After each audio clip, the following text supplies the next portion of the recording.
Good afternoon.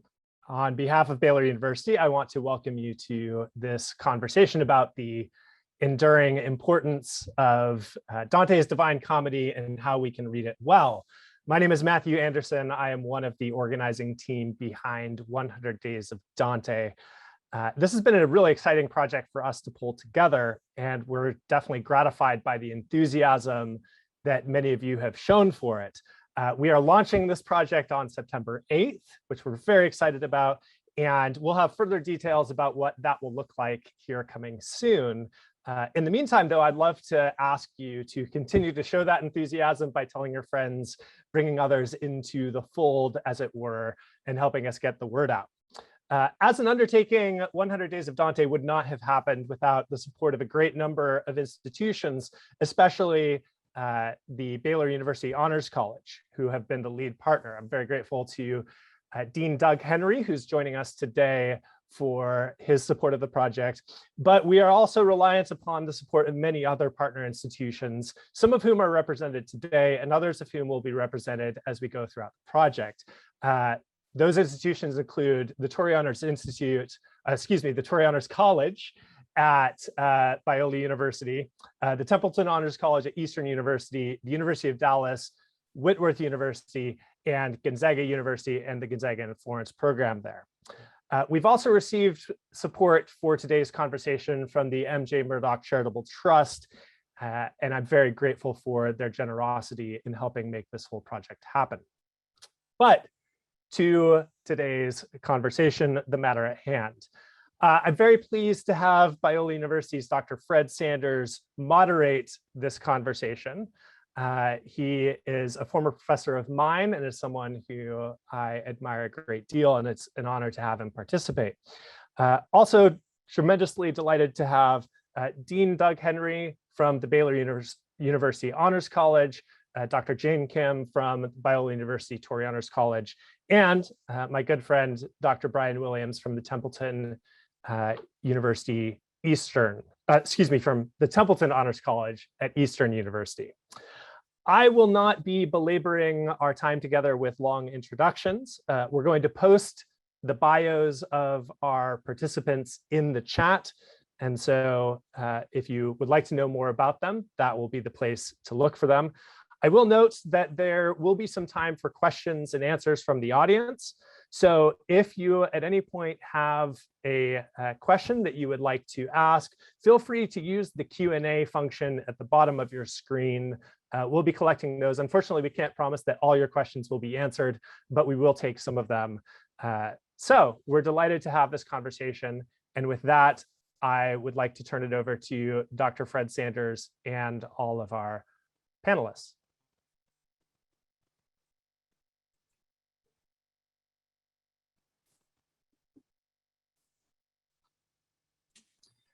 All right, well, welcome everybody, and welcome to the panelists. We have got a bunch of experience represented here among you in teaching Dante's Divine Comedy. And so I want to jump right into that with a question about why we should read the Divine Comedy. And I ask this of you, knowing that it's a self-justifying question, because you're all from programs that are heavily invested in teaching the Divine Comedy. So I want to ask you to justify that decision. Why do you and why should we read the Divine Comedy?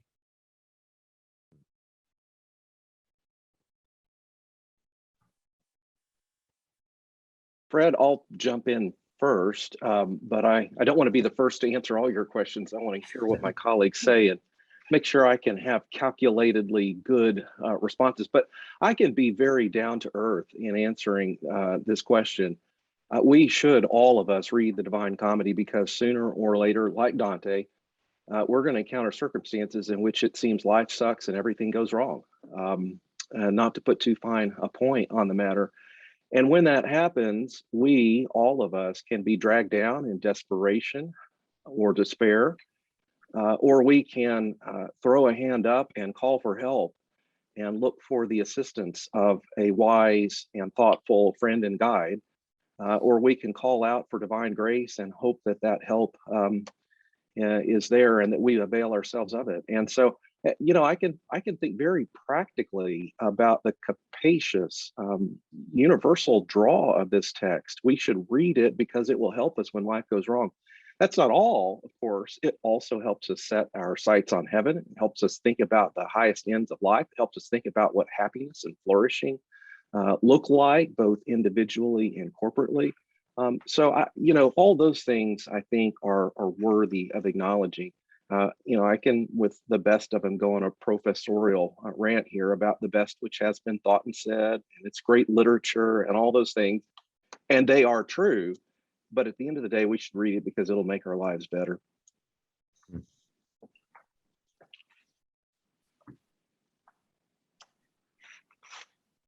I can go next. Go for it, Jane. Go for it. I always feel a little bit like John the Baptist trying to untie Jesus' sandals when I'm talking about Dante, or trying to even describe how great he is, for many reasons. And one reason is that I don't read Italian, so I haven't read it in the original. And so, of course, there are beautiful translations, but I know that there's so much that I still haven't grasped. I'm told that in the Italian, it is just of supreme beauty. But what I do know is that Dante is the one who, in a time where any work of artistic or scholarly significance needs to be written in Latin, Dante chooses to write in the vernacular. And by proving the capacity of the Italian language, basically creates and establishes Italian. In France, they still sometimes refer to Italian as the language of Dante. And so he leads the way in creating vernacular traditions, including English. And another big thing that he does is he merges the worlds of the classical tradition and the Christian tradition, which is why we have someone like Virgil leading him through a Christian epic. And early in the Inferno, he has a phrase where he says, "I'm not Aeneas, I'm not Saint Paul." And ordinarily that sentence shouldn't be intelligible. Those two names shouldn't work together in a sentence. But somehow he manages to bring those together and show them to be mutually illuminating traditions. And so that becomes a feature, a standard kind of expected feature of epics following Dante. So in many ways, such a seminal text, but as Dean Henry pointed out, also just an amazingly powerful and compelling story that has meaning for us, even in our lives today. I can't do much more than echo my two colleagues here. I mean, he starts it midway along the journey of our life. He's very self-consciously identifying with us readers, and he says, midway along the journey of our life, I woke to find myself in some dark wood of error. You don't have to live very long until you have found yourself in some dark wood of error, and then seeing Dante, like Virgil to Dante, Dante is to us, guiding us through, how do I get out of this dark wood of error? How do I come to know myself? How do I come to reorder my loves? And for me, there's no other work in the history of humankind like this. It is a singular work. There are great stories, there are great epics, there are great tales, of course, but there's no work like this. And, I think why read it? Because after you read it, you will not regard yourself or the other people you know in the same way, or your society in the same way, because he gives you categories and ways of thinking about yourself and seeing yourself that you can't find anywhere else, I think. To pick up just one more thing, one reason I certainly have loved Dante, similar to what Jane said, is that he brings together the classical and the Christian tradition. These three great Mediterranean cultures of Greece, Rome, and kind of North African Christianity, and they all flow together in Dante. So he becomes, for Charles Williams, if you know Charles Williams, C.S. Lewis's good friend, who was a Dante scholar, in Williams' great book, The Descent of the Dove, which is a history of the church, he says there are kind of two ways we can do the Christian faith. We can, the via negativa is denying all things to the glory of God, and the via affirmativa is affirming all things to the glory of God. His example for the via affirmativa is Dante, of course, who sees all of these stories and people and parts of tradition as the means by which God draws, if you will, Dante and the rest of us to God's self. And it's just, it's beautiful story. Again, unlike anything else ever written.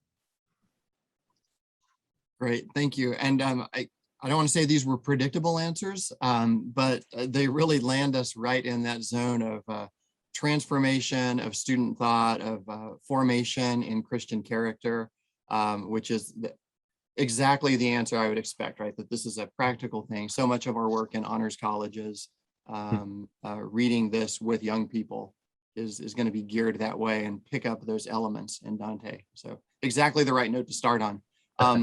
I want to complexify it a little bit by just pointing out if our goal is to really reach the kids where they are these days, you know, and talk to them about things that matter and how life is going to go and what resources there will be intellectually and spiritually to get us through the difficulties of life. Why would we pick someone so strange? I mean, I sit here in Southern California working with 18 to 22-year-olds, like going to, you know, the 14th century Italy and doing something that peculiar. It's not an obvious go-to, right? It's not like what all the kids are talking about or listening to these days. So I want to ask about overcoming the foreignness of the text. How do you enter into this completely other thought world in a way that brings about the relevance that we've just talked about? And to my mind, the key example on this of a historical thing that I'm never sure I want to re-engage is the Guelphs and the Ghibellines, and having to get out a little 3x5 card and write down which one is which and why in the world it might matter. Is that like that journey into medieval Italian politics, where I think we don't want to go very far into that because we want to do this for the life transformation, but we've got to read responsibly enough that we can begin to glimpse why this matters. But let me just throw that out as an open question. How do you engage with that foreignness of Dante? I'll take a first stab at this one, so Dean Henry doesn't have to lead off on everything. But you know, I mean, the Guelphs and the Ghibellines, you know, yeah, political conflict. Then when the Guelphs defeat the Ghibellines, they still need someone to fight, so they split between the white Guelphs and the black Guelphs. Well, what do you have? You've got political division there. You don't have to look around very far to recognize political division in our own communities and our own cultures. And you know, you've got people grabbing for power. You've got people, you know, ostracizing others. You've got people hungry after power and after money and after, you know, sex and fame. I mean, is the text foreign? Yeah, because it's written by a 14th century Florentine, but is the text universally human? Absolutely. I mean, when you start looking at the struggle to overcome my sin and temptation, to reorder my loves, to submit myself to God's will, to understand how to live in community with other people, I mean, that's all there. So in a sense, yeah, it's foreign, but no more foreign than any other text, really. Certainly no more foreign than Scripture, no more foreign than any of the other great works. And, you know, to some degree, no more foreign than a text written in another land and another language for me right now. But it's those universal aspects. So, yeah, I mean, I encourage students, yes, don't feel like you have to look up every historical reference, you know, and don't think that you have to look up every kind of vague reference, because some of the things like the greyhound that's going to come and save the day, nobody knows what that refers to really. And so there are references we don't understand still in it. But boy, for the most part, he is just, you know, reflecting on the heart of the human condition, which my 18 to 22-year-olds, they're obviously living the human condition, and they need some help reflecting on kind of who they are and their own failures in the past, and certainly their own failures to come. So that's what I would say. I don't know. I'll turn to my colleagues there. I think that's all very well said, Brian. I would maybe just reflect on my own experiences when I find myself in a strange place. What do? I look for what is familiar, which is another way of making Brian's point. So sure, there are things that are not going to immediately register for all of us when we open a text such as the Divine Comedy, but there will be plenty of things that are for a signpost that help us get our bearings and figure out where we are in the text, and then make sense of those things that are unusual or not immediately recognizable. The other thing that I would add is that it's precisely because it is strange in some respects because it is distant from us, that it invites our interest. If it did nothing but reproduce in exact form the character and qualities of our life today, it would not have appeal. We live in that world. To be able to enter into a different kind of culture and time and world where the universal and pervasive tensions and pulls and aspirations and longings of human life are there, and yet they're modulated by that time and culture, that becomes really interesting. And it's not necessarily a disadvantage at all to be thrown off our stride, to have to stop and slow down and look around, because that then brings for us an insight and an understanding into the character of our own times that we can't see when we are in our own time. So it's not necessarily something entirely to over familiarize ourselves with or to overcome the foreignness of. We can embrace it and rejoice in it too. Yeah, that's so beautifully said. I was going to say, so hopefully some parts, the foreignness may be help, maybe good at some points. Hopefully hell at least will feel very foreign. If I might just briefly mention another text about an allegorical pilgrimage, John Bunyan's Pilgrim's Progress. There's an episode in that text where Christian is captured and imprisoned in a castle by a giant. And he doesn't really talk so much about being overpowered by the giant, but he talks about being subjected to the giant because he is in his jurisdiction. And the idea of jurisdiction, I think, can be helpful for us as we are reading, because we're not only joining Dante in this journey, but reading itself is a kind of traveling. And the unique vulnerability of reading and of being a traveler is that you are subjected to foreign jurisdictions, whether that's laws or cultures or different codes of morality. And that doesn't mean that we need to stay there. Christian discovers that he has a key around his neck that he unlocks all of the locks, and Dante, of course, progresses through hell and purgatory as well. But that genuine struggle, that genuine encounter with and struggle to understand and appreciate what is there, I think that's the vulnerability of the traveler, but also the potential for growth. And then also Dante himself is a stranger in on this journey, and also as he's writing, he himself is in exile from his home land, and so I think that experience of strangeness and foreignness is an important part of the experience. If I can just add one thing that Jane made me think of, Jane, I think this is interesting. It's obviously an interesting connection to Bunyan's Pilgrim's Progress, which is another version really of Dante's comedy. When you read Pilgrim's Progress, you're on a journey with Christian, right? You're traveling along, you're identifying with him. The comedy is so interesting because the author puts himself as the central character in his story. I mean, it's something, Homer doesn't write a story about Homer. Shakespeare doesn't write plays about Shakespeare, but Dante, the poet, writes a story about Dante the Pilgrim. And Dante the Pilgrim, like Christian, he's in a foreign land and he doesn't understand everything. So there's several times where he goes to Virgil and says, "What's going on?"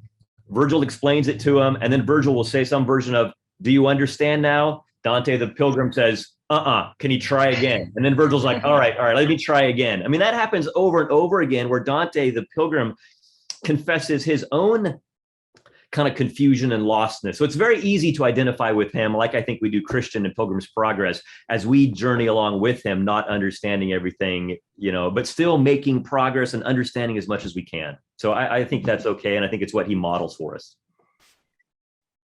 Wonderful, thanks. When I asked the question about overcoming the foreignness of the text, I was really hoping someone would challenge the presupposition.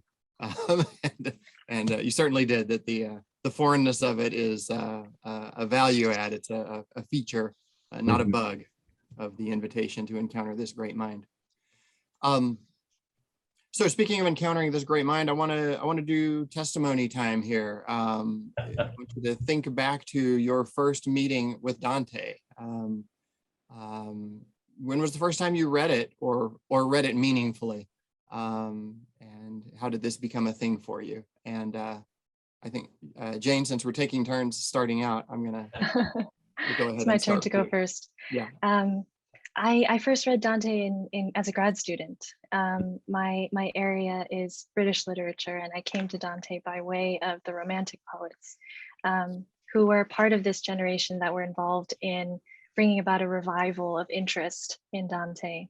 The previous generation, the Enlightenment generation, had sort of neglected Dante, and Voltaire kind of famously says, nobody reads Dante anymore in Europe.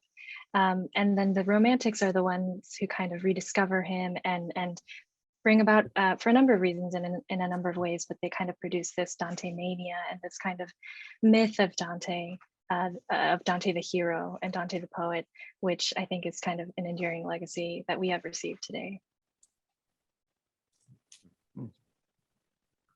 Dean Henry, when did you first read him?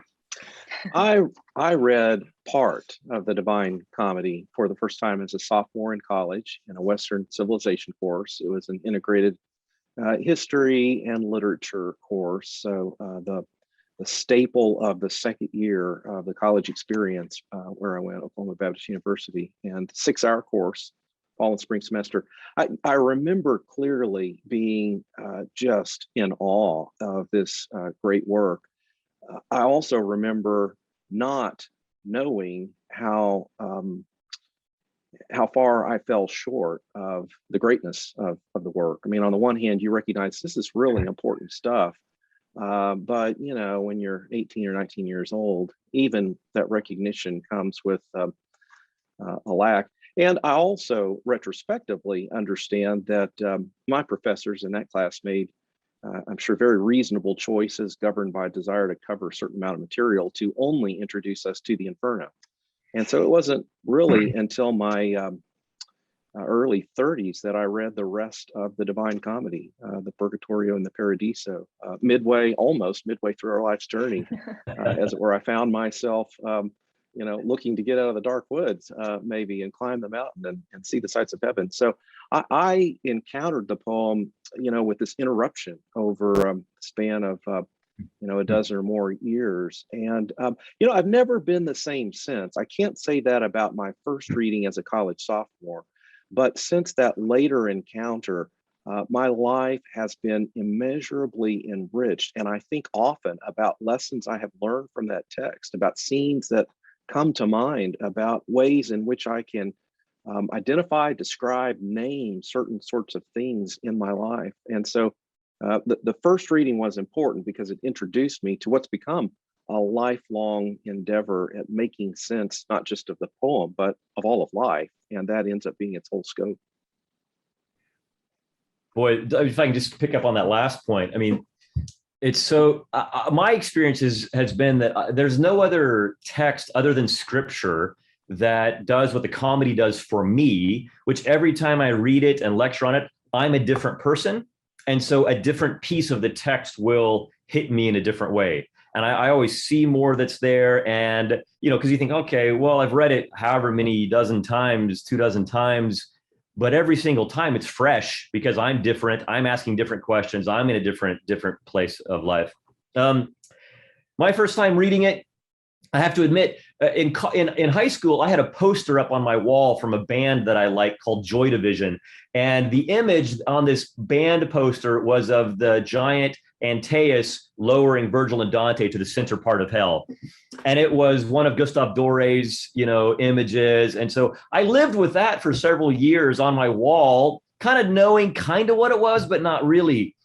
Went to college, didn't read it there. And so the first thing I did after I graduated from college that summer when I was 22 or whatever, I said, I'm going to read this thing. And I have the copy right here that I read sitting on my front porch of my house. And I spent mornings in that summer reading the comedy. It was a 19th century translation. It was pretty wooden, pretty stilted. But I said, I'm going to get through this. And like Dean Henry said, I was a different person after I read it. I knew I would not see the world. It sounds like I'm overstating it, but I'm not. I knew I wouldn't see myself, the world, and other people in the same way because Dante had given me all of these categories and images that were so evocative that they have become, I think, like for Dean Henry, they have become the kind of categories through which I live, I suppose, Then I read it again in grad school. And here's the copy I read there. I put it on my burner on my stove at one point in time, apparently. But, and I've gone through all different kinds of translations. But then in grad school, when I took a course just in the comedy, that was when I really, really began to appreciate the complexity of it, because I was really digging into it and finding all these Dante resources and the Italian concordance of the comedy and stuff like that. And so that deepened my appreciation of it without ever losing the significance of that first encounter, with the text. So those circles on the copy you just held up are neither the circles of hell nor the rings of heaven. No, they're the circles of my burner on my stove, which was still hot, and I didn't realize it, and I put the book down on top of it. Nice. Well, I had some similar sort of false start encounters with Dante as an undergraduate in college, and also in seminary. I had read enough about Dante in various other works that I thought I got to try that out and see more than I saw from an excerpt from the Inferno in an undergrad gen ed class. And I would say I tried and failed to read it meaningfully in seminary, because I was doing systematic theology, and I got maybe halfway through the Purgatory and thought, this is too much. I recognize what a vast enterprise this is, and I just can't clear enough mental space right now to take this on in its literary depth. So to be honest, the first time I really succeeded in reading the Divine Comedy reasonably well was when it was assigned to me to teach in the Torrey Honors College. Right? In fact, I saw it on my schedule, and I asked the schedule maker, could you give me just a tiny bit of Dante this first year, and then as much Dante as my teaching schedule will permit the second year, because I want to really gear up and do this right. So that was a wonderful thing that I was required to do as a condition of employment. Well, just one thing, and I'd like to have a word with Dean Henry's undergrad professors who only had him read the Inferno. Don't do that. I mean, we don't do that with any other text. We don't just watch the first third of a Shakespeare play. We don't read the first third of the Brothers Karamazov. We don't read the first third of anything and assume we know that and assume we understand the story. And especially the first third of the comedy, you're in hell the whole time.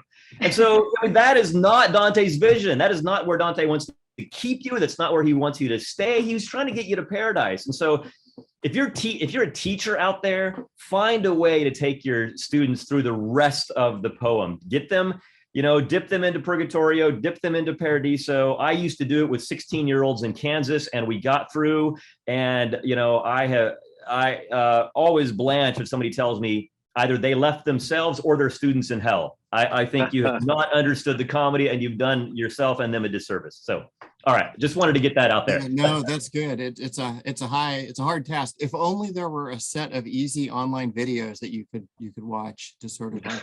That's a brilliant idea, Dr. Sanders. Days of Dante. Someone should do that.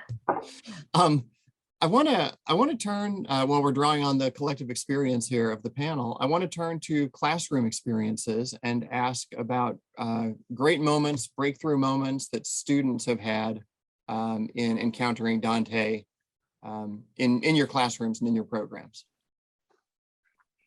I guess if we're taking turns starting, let me start here while you try to think of your best student experiences to bear witness to. I was teaching Dante at one point. It was the Paradiso, and it was the discussion of the nature of faith. And we got into it pretty deeply. The students kept coming back to the same few lines over and over. And that's when the payoff starts, right? When you realize, oh, we're not just hopping from here to there. And they've actually, like this one tercet, we continue to mine more and more from.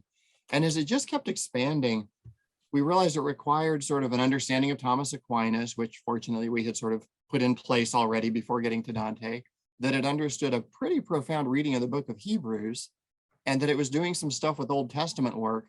And by the time we sort of had all this on the board, a student raised his hand and just expressed real skepticism, real disbelief that there was really that much in Dante. And we had just unearthed it all and taken it from the text to the whiteboard. And yet there was this moment of disbelief, like it can't be that all that analysis and understanding is actually right there in this story poem we just read. And the rest of the students sort of rose to the challenge and said, actually it all really is there. And I'm not sure if we could get this much out of every single tercet in the entire set of books, but there's a lot in there. So it was a wonderful moment of coming right up to the brink of seeing how much is there, and even sort of rejecting it, like, no, it can't be that full. That was a breakthrough moment for me. Fred, I can think of all kinds of classroom anecdotes here. What seems to run through them commonly in my experience is a student's recognition of him or herself in some respect in the text. And they can take all sorts of different forms. I remember a student who was a cross-country athlete in a class, and we were about midway through the Purgatorio, terrace of the slothful, those who weren't just sluggish or lazy as Dante conceived of this vice, but who had lost the aspiration to greatness, lackadaisical or careless, full of lassitude. Anyway, on that terrace, those who have read the text already will know, and those who are going to read it will learn the way in which the slothful strain more nearly toward the fullness of God's grace is to run. And so we see them running. And this cross-country athlete, he pointed something out which was obvious in the text before. I'd never noticed it though, which is that they run together. And he said, Dr. Henry, I train sometimes by myself, but it's hard. He said, when the team goes out together, we cheer each other on. We run farther, we run faster when we do it together. Isn't that really cool that that's how Dante sees the saints here in heaven, running together, praising each other. Come on, let's go, let's run faster. So that's the sort of experience that I think routinely readers of the Divine Comedy have. They will see an episode or encounter a figure and they'll think, that's kind of like that time when, or I know what that's like because, fill in the blank. And so those moments of recognition are often then for others, both, a deepening of their own understanding, but also transformational for, someone who then sees how something that applied in one area of their life, training with a cross-country team, has implications for the way in which they conduct all sorts of other facets of their life, including their moral and spiritual formation. So those are wonderful moments, and I cherish them, as I'm sure the rest of you do too.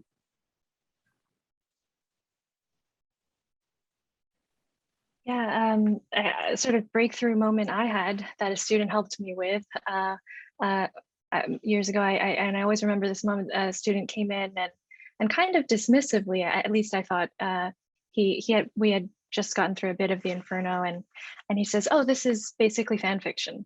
This is fan fiction in response to Virgil's creation." And I had this kind of immediate, like, no, this is not fan fiction. Fan fiction is like some dark corner of the internet. But then I began thinking about, okay, well, maybe it is actually, if fan fiction is about the deep attachment formed between people through the shared love of a common text, and if it is about new creativity that is generated through that connection, we see that so much in Dante. We see obviously Dante and later Statius sort of totally fanboying over Virgil, or in the people who recognize Dante through his works, or when Dante gets to join the company of the great poets in limbo. And I think it has significance for us too, as Dean Henry, you were pointing out about running together, as we kind of approach this project of reading together as part of this collective, but also maybe in smaller reading groups. What is it to develop relationships in the context of a shared text? And how will that text become kind of a shared language and an anchor for the way that we relate to one another? Yeah, that's a beautiful way to say it, Jane. I mean, the reading it together with other people, this becomes then a common language that we can use and gives us a common set of images through which we understand ourselves and a way to relate to other people. That's really, really lovely. I mean, I don't know that I have a whole lot to add necessarily. I just think of numerous moments again, where students would engage it and see themselves in the text somewhere. And, we all have our own set of virtues and vices. And even in the comedy, Dante tells us, I'm going to spend a lot of time on the cornice of the proud and the lustful, because those are the two things I struggle with, and with his own eloquence. And so, when reading it with students, all of my students and myself would see ourselves in different places and different ways. It was always one of the texts when I was teaching high school, we would always supply texts for them, but there were always a couple of books I could count every year on students wanting to buy their own copies of. And the comedy was one of two. The other one was Augustine's Confessions. And, for obvious reasons, students are able to sort of, identify with it very, very deeply and personally. I remember, like Jane, just one moment where maybe a student helped me and we kind of helped each other. It's at the very beginning of Purgatorio, where Dante comes off. Dante is on the shore of Mount Purgatory, and the ship of souls is brought to Mount Purgatory by the angel, and he meets his good friend Casella, who's a singer, and they kind of get caught up in this. Casella starts singing a love poem and actually sings one of Dante's own love poems back to him, and all the souls are standing there, and it's this glorious moment of reunion, but they're standing there, and Cato, the Roman, has to come up and chastise them for standing there, because the point is not to stand, but the point is to make progress, and to make progress up Mount Purgatory so you could be prepared for heaven. And I had a student, as we were talking, I'm always pretty, I don't know, maybe I'm too Augustinian in this way. I'm pretty sympathetic with people's sin and disorder and brokenness. And, and he called me out in that scene, because he said, isn't Cato right? We're supposed to be making progress. Yes, we're broken. Yes, we falter. But aren't we supposed to be making progress like Cato is chastising and commanding and calling out to Casella and Dante in that moment? Unlike the hypocrites who in the Inferno, or like anybody in the Inferno who's doing a lot of activity but making no progress.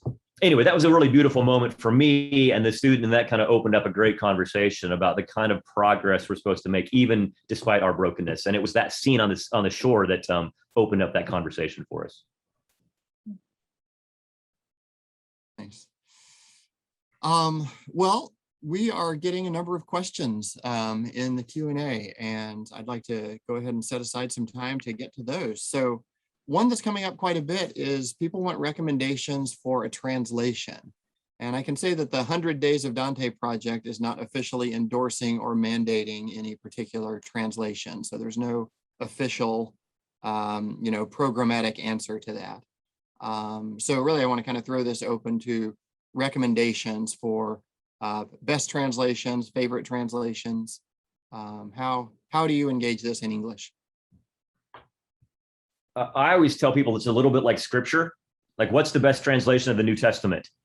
Okay, well, I don't know. You really want kind of 4 in front of you, right? Because all of them take the kind of range of meaning in the Italian text and translate it slightly differently. So I think there are a lot of good options, is what I would say. I don't know, my colleagues might have favorite ones here.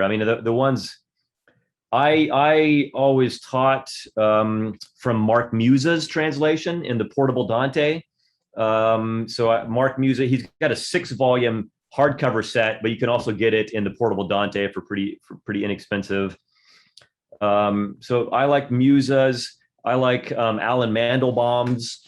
That was text I first dug into. There's Anthony Esselin's is good. Stan Lombardo's I like. It's a very readable kind of oral. If you want to read it out loud, Stan Lombardo's translation is good. Ciardi is a really eloquent translation, a lovely translation, very literary translation. Those are the ones that come immediately to mind. But how about you guys? What do you guys recommend or read it in? Yeah, I'd echo what you said, Brian. It's hard to go wrong, particularly with any of the translations of somewhat recent vintage. I think if you reach back, you mentioned your first encounter being with a somewhat wooden translation. I don't know if it's Longfellow's or not. Longfellow is known for the first American translation of the Divine Comedy. And that was a big deal. There were other English translations, but he was going to give Americans their own translation. When some poet, and I'll say the same thing about Dorothy Sayers, when some very competent, very bright poetic minds have tried to move Dante's work into different meter and rhyme schemes, it often isn't so enjoyable to read. It doesn't fit modern expectations. And by modern, I mean 21st century expectations. So any of those relatively recent translations that you mentioned, I think are right. Mandelbaum, I like because it's convenient. It's a 1-volume Everyman's Library edition, so you get all 3 parts of the comedy in one place. I do really like Esselin's translation because of the sensitivity he has to the Christian drama at work and the insight that he offers. But there are plenty of good translations, and you're not likely to go wrong. Yeah, I don't really have anything to add to that. Yeah, I agree with there are plenty of beautiful translations. Maybe Fred, you might speak more to why we have chosen Anthony Esselin's for Biola, but yeah, we do use Esselin in the honors program here at Biola and Torrey Honors. It's alertness to the Christian message.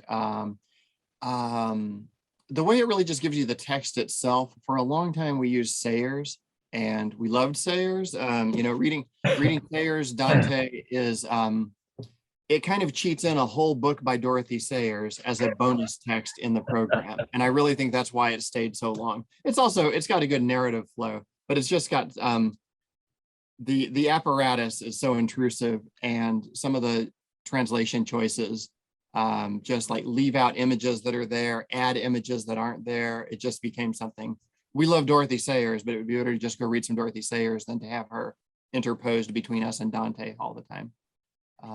I agree. I think the Sayers, I love the notes and the maps, so I keep hers close by for those reasons. But as a translation, it's just too difficult to bring the terza rima rhyme scheme into English. So yeah, I mean, I would say, find a contemporary English translation with some decent notes, right? And so that's what all of these that we've mentioned have some good apparatus, which, sometimes you need a little help on something. So a good 1 volume with some decent notes, I think you're hard to go wrong.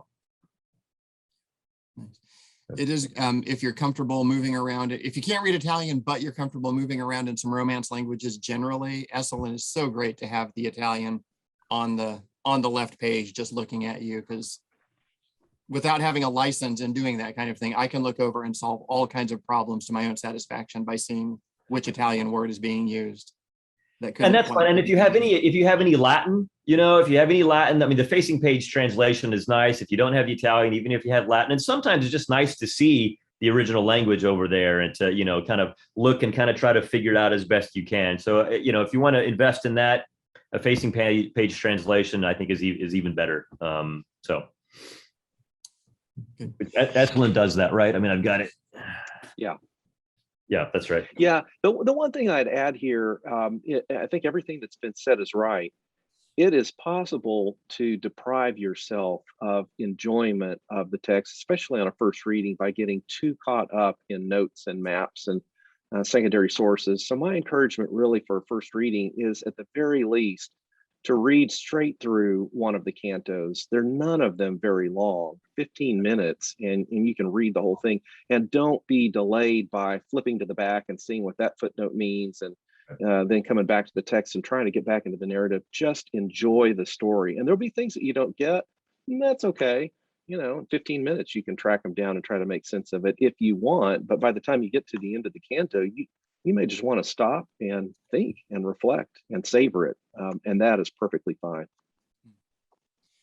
Yeah, there's a certain zone within which this really pays off, but Dante is writing with some suspense. He will frequently describe a character, and you'll spend a couple pages with that character, but never get the name until a couple pages of wondering, who is this bright, glowing person that we meet in paradise, who has keys and is telling a story about denying Christ. Oh, wait, I know who this is. And then 2 pages later, the name Peter will appear. In most translations, though, the name Peter appears at the translator's summary at the beginning of the canto, which, it doesn't ruin it exactly, but you're not getting quite the experience that's right there in the text of reading along and listening to Dante as he unspools this and then gives you the punchline. Somewhere from maybe a vacuum cleaner salesman, I picked up the line, the best vacuum is the one you'll use regularly. You can spend a lot of time trying to buy the absolute best vacuum, but it's so cumbersome you never get it out and clean your carpet, as opposed to a nice light one that's pretty good, not the top of the line, but by golly, you'll get it out every couple of days and clean the place up. That's kind of the Dante translation, the one you can actually fit in your backpack, carry around, and consult regularly or make it through is the best one. Fred, when we're done here, send me a note and tell me what vacuum cleaner you have that you use, because I need that one. Yeah. I was just going to add, anytime you get into a new author, or anytime I take students, we're leaving on Sunday for a big camping trip in the Adirondacks, and we do a big hike. And I always tell them, listen, the first 15, 20 minutes are sometimes the hardest because you're just getting warmed up, you're getting used to it. And it's like that with an author. You got to get, I'm with Dean Henry there. Just read those first, 2, 3, 4 cantos before you start, really going to footnotes, and give yourself time to get warmed up and to get comfortable and get used to the author and how he writes. So, which would be just to say, don't abandon the journey before you allow yourself to really, get a little warmed up there, regardless of the translation. So. Yeah, and just to add on to that point of just enjoying the story and getting used to the author, there's a story that Boccaccio tells in his biography of Dante, where he talks about Dante walking outside one day and passing by a group of women, and he overhears them talking about him. And basically what they say, they point him out and they say, that's the guy, who went to hell and came back. And they point out his big curly black beard and hair, and they say that's why his hair is all burnt to a crisp. It's because he went to hell. It's the fires of hell. And Boccaccio tells us that Dante was actually quite pleased with this and kind of chuckled and went on. So I like to think that as much as we struggle to really even understand fully the text, Dante wouldn't be displeased, I think, with an attempt just to appreciate and enjoy and believe and follow the story. Yeah. And as soon as we say don't get into all the details, and I want to absolutely affirm that, one of the things that has helped me though over the years are just seeing all the images that have been produced by artists over 700 years of the text.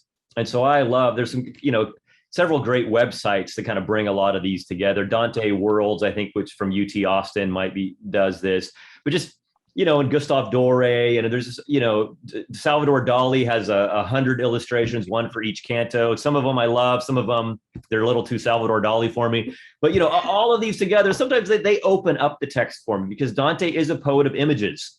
I mean, even on Mount Purgatory, when there are images carved into the wall and into the walk before you, and you hear stories about people. So, I mean, he is a poet of images. So I love digging into some of these images, which will help my imagination, kind of understand maybe what I'm reading.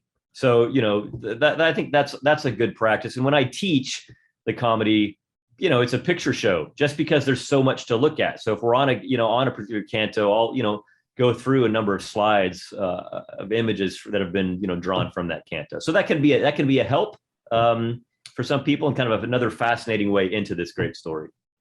It's a great point and very good advice. Botticelli's drawings from the Paradise, really unfinished, just sketches really, but kind of perfect for being, I'm not sure I wanted to see them finished, because you couldn't really do justice to Paradise anyway, but that line work that Sandro Botticelli has is really elegant.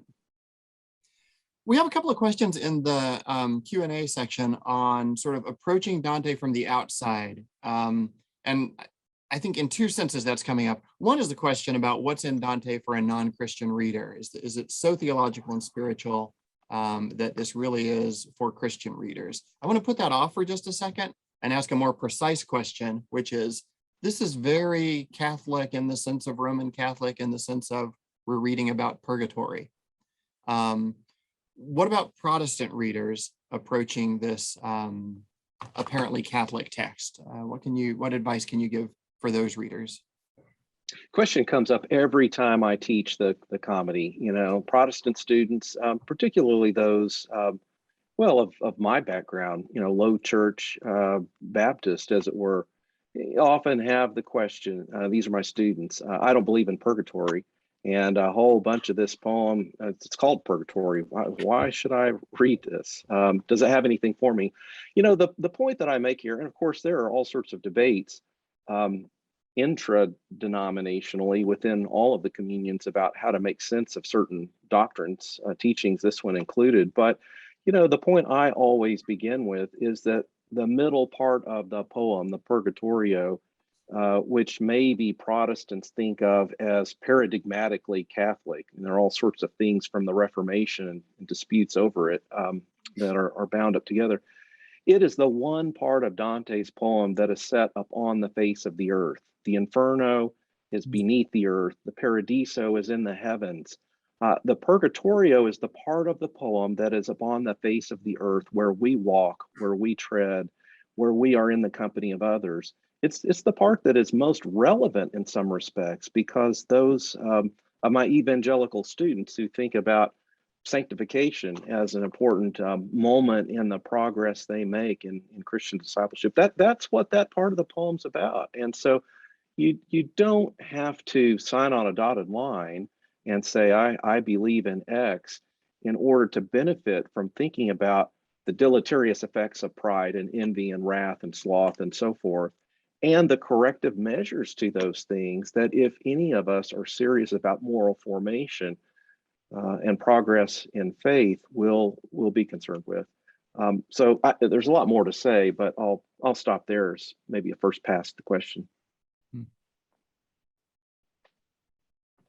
Yeah, I totally agree with that. And to add to that, there is the element, one of the ways in which it is the most relatable for us who are on Earth, is that the concept of time is relevant there. So heaven and hell sort of belong to the realm of eternity. So there is no sense of time really.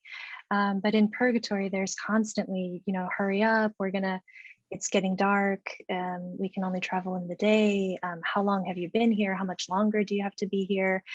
There's so much discussion of time. And if we think about our own kind of timed existences and what about time is essential for us in our path towards holiness or in our sanctification process, what is it about time that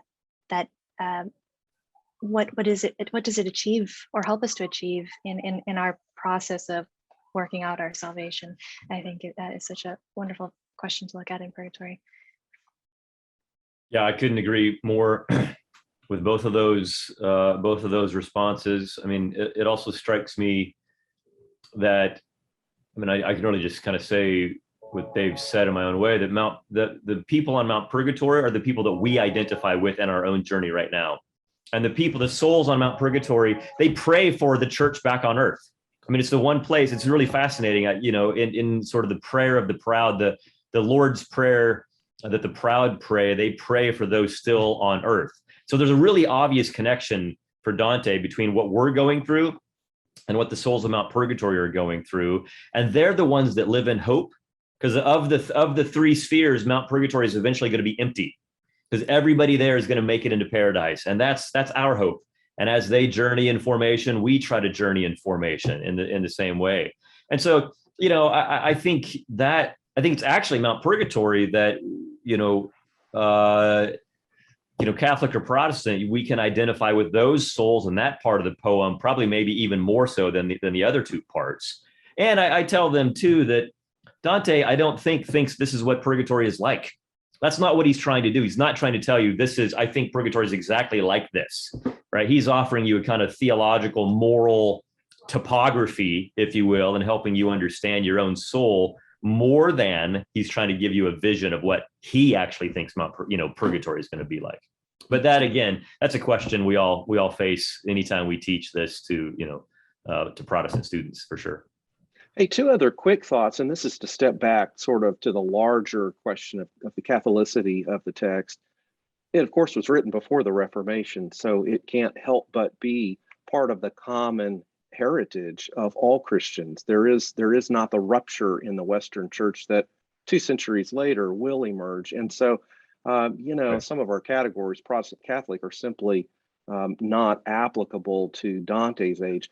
The other point that I would make here is Dante very much has a spirit of reformation about him. He's often very critical of various failings of his church and of our church for that matter.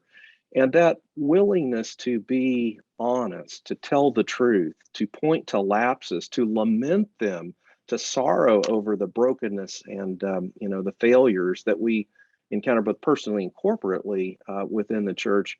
That's a very important habit, I think, for us to embrace, where it's not governed by cynicism, where it's not oriented toward condemnation, but where the spirit really is one of reform. And I read Dante very much in that spirit, and I think it's a good thing for all of us. Beautifully said, really. Yeah, it's good shorthand to say, how do Protestants read this Catholic book? But it's also really valuable to question the shorthand terms there and say it's before the Reformation, so it's a different kind of not Protestant. And also, Peter comes down, blushes red, and says, "My chair is empty." So talk about a spirit of reform.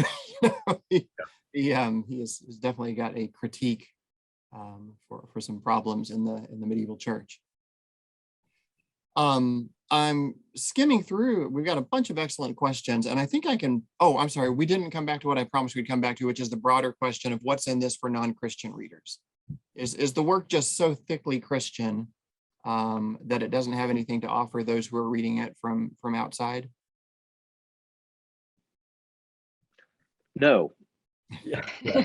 All right, next question. Yeah. So it is a Christian text. You cannot escape from that. But there are plenty of people who have no affinity for the faith.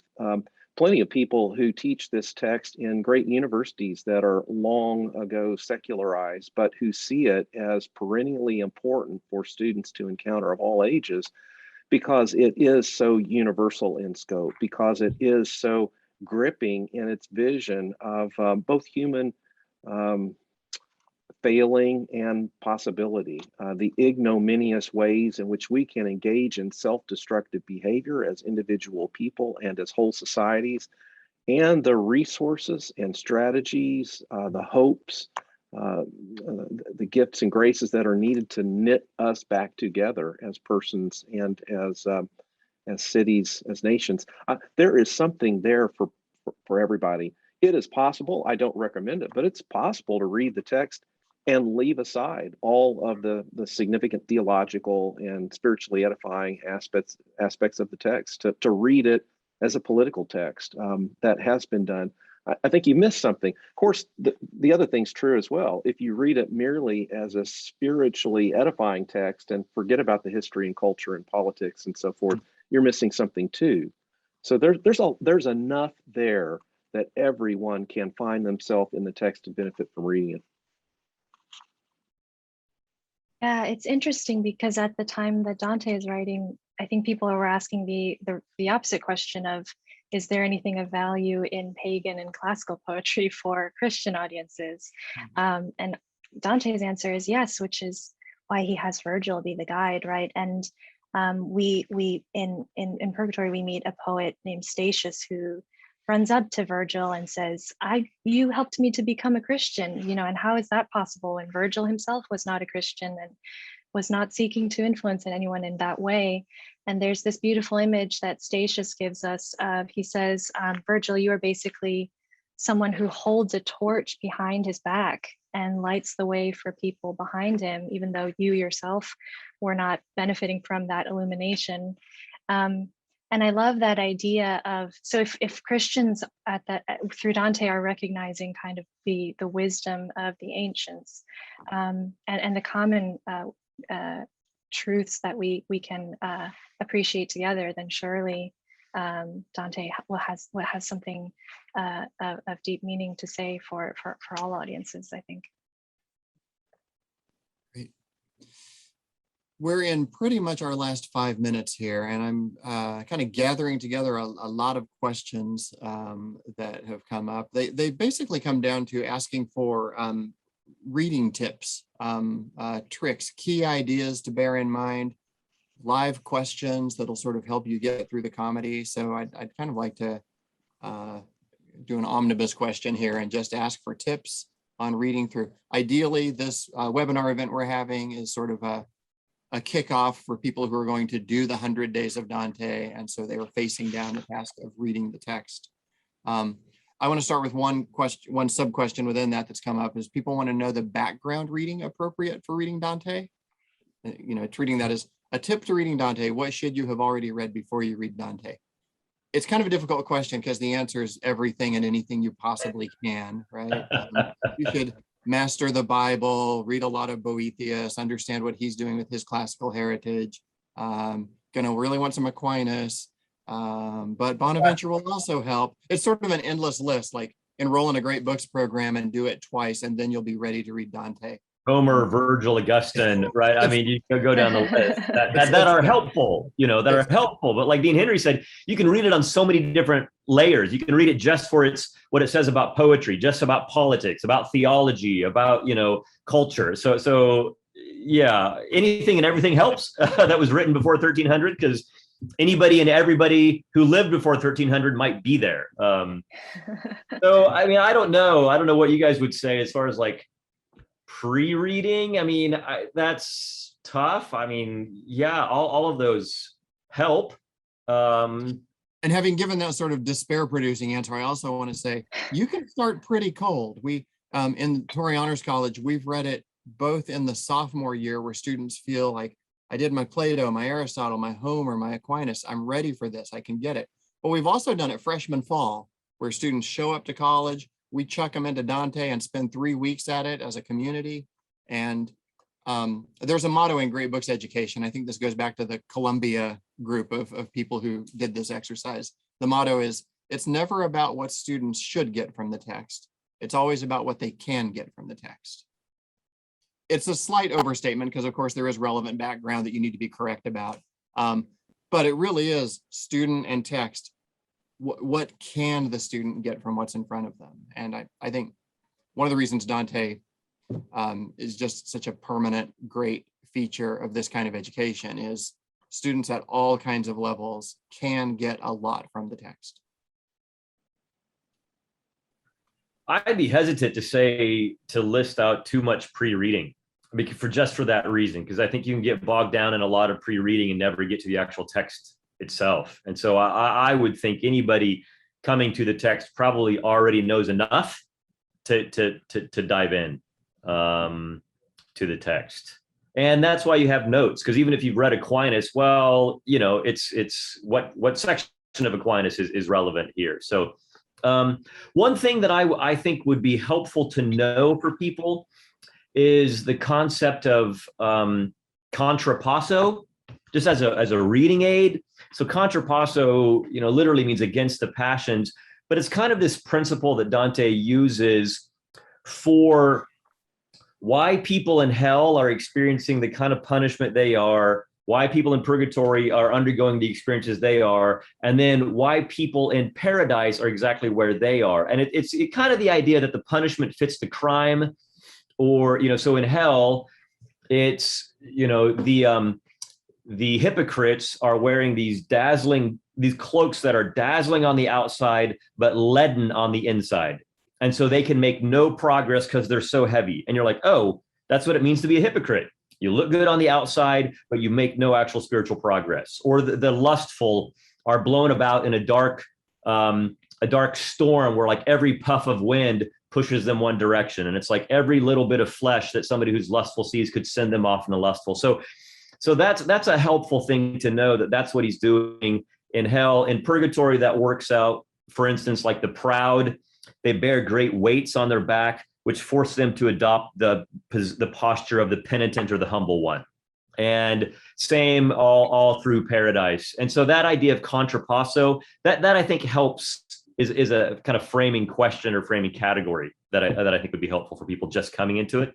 But what else would you guys suggest for sort of like key ideas or guiding questions when reading the text? So 2 very quick suggestions. One, whichever translation you pick, you ought to take the time to read the introduction. Don't worry with a whole lot of background reading, as we were saying earlier, but, in that introduction, it may be 10 pages, it may be 30 pages at the beginning of your text. And whether it's Mandelbaum or Estlin or whomever, that'll give you enough of the context to make good sense of the text here at this point in time. We're going to launch 100 Days of Dante in 3 weeks. So the other suggestion, there are some very good brief biographies of Dante. I'm thinking of the one in the Penguin Lives series, very accessible, written for broad audiences. That might, if you're really eager to do something, that might be worth doing, just to have, again, a little fuller sense of his culture and time and his personal travails, the person behind the poem, the poet who's behind the pilgrim, as it were. The other obvious thing is participate in 100 Days of Dante. These edifying brief videos will provide you all sorts of help along the way. Yeah, and maybe just one more thing I would want to say is, a lot of times we see Dante turn to Virgil and say, I don't understand what's going on.